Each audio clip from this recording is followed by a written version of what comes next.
Hello everyone, this Rayan Ahmed Faizal.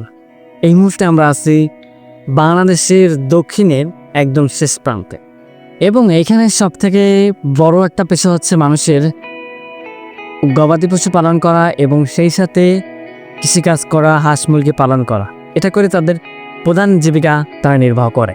এবং আপনারা already দেখতে পাচ্ছেন যে আমাদের যতদূর পর্যন্ত চোখ যায় ততদূর পর্যন্ত একদম ধান চাষ করা হয়।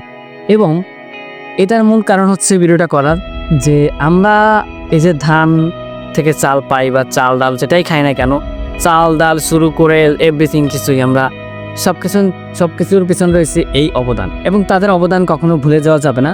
কারণ বাংলাদেশ একটি কৃষি প্রধান দেশ। সো এই কৃষি প্রধান দেশে আমরা কৃষি নির্ভরই বেশি হই।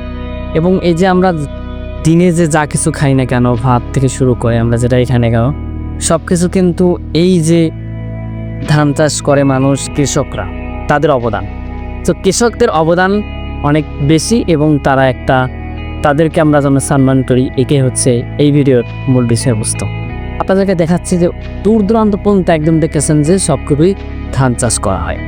সো দ্যাট আপনাদেরকে এটাই বোঝানো হয়েছে যে এই যে আমরা যে কৃষি নির্ভর, এবং এই কৃষি পেশাটাকে আমরা যেন আসলে সম্মান করি, এবং আমাদের দেশে যে আসলে কৃষি চাষ বেশি হয় সেটা যেন আমরা বিশেষ করি। এবং আমার মনে হয় যে প্রত্যেকের উচিত তাদের বাগান আছে, তাদের বাগানে চাষাবাদ করা, যাদের ছাদ আছে ছাদে চাষাবাদ করা, তাহলে আমরাও নিজেরাও একটা জীবিকা নির্বাহ করতে পারি কৃষিতে। সো দ্যাট আপনাদেরকে অসংখ্য ধন্যবাদ এবং আপনাদেরকে উৎসাহিত করি নিজেরাও একটা কৃষি থেকে